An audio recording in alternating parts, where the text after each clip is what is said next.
The following messages should help promote your further personal development and maturation. Relax and breathe deeply, and let the following words sink in. I am the center back to myself. Who am I? What do I want? Not how do others want me? Be genuine. Be honest. That means live in harmony with my feelings and my needs. How do I bring myself back to the beginning? What do I have to do to get there? We must overcome our fear of making others angry or disappointing them, and then being rejected or abandoned by them. The fear of being abandoned is innate and deeply seated within us. This fear goes back to a time when no one was truly able to survive alone. Our ancestors from prehistoric times were able to endure only within a group. Exclusion from this group would have meant death. As a child, we feel the same fear and dependency towards our mother. She is our first encounter with another person and is at first, in the uterus, the only source of physical and emotional nourishment. But childhood comes to an end. Today you are a grown woman or a grown man. You have many possibilities. Use them. You will not starve or freeze if another person leaves you. You will not die. And you will not remain alone. Have faith in that. To be abandoned can be painful, but you can take it. Have faith in that.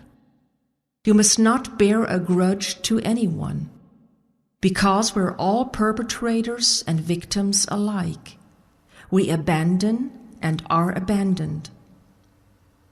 Be careful that you don't confuse feelings and thoughts with facts. Just because you feel weak or inadequate does not mean that you really are, even when another person feels that you are. Your self-esteem is not identical with your self-worth. No one else decides your worth, and you do not decide the worth of another, regardless of what we feel for each other. No one can help one's feelings, but certainly one's actions. I recognize a person by his or her actions, not by his or her words. I carry the responsibility for how others treat me.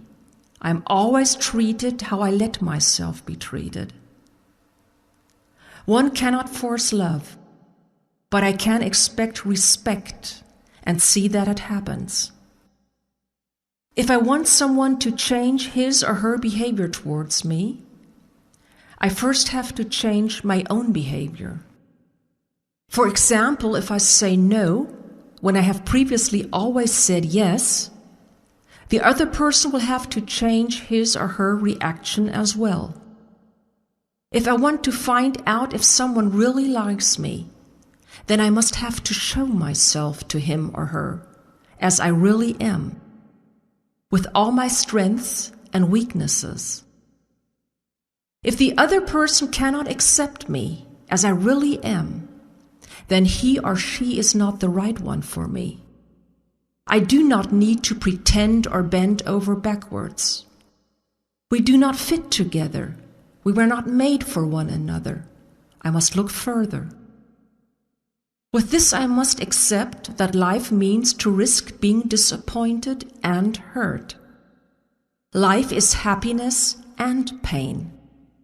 They belong inseparably together like the head and tail of a coin, like life and death.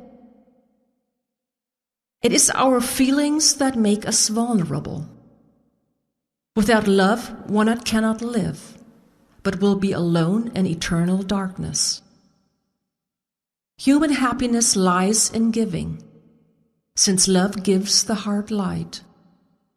People need people. I need the other, and the other needs me. We people are made this way. Whoever builds a wall around oneself to protect oneself will suffer, since one cannot lock others out without locking oneself in. In every relationship there is anger and disappointment, but that need not mean the end of the relationship. On the contrary, this is often a test. A good relationship endures discrepancies. It grows and matures with them. Every person is unique, and for that reason there are common interests, but also different needs in each relationship. Everyone has a right to one's needs. There are no right and no wrong needs, just different ones. Violence reigns where a no is not accepted. There are a number of possibilities about how to deal with different needs. Both partners could do everything together and give up everything that distinguishes them. This would mean, however, that each one would have to give up important parts of himself or herself. Or both try to move toward one another and meets in the middle. This means finding a mutually agreeable compromise. The last possibility would be to allow each other to live out one's own particular nature, alone or with others.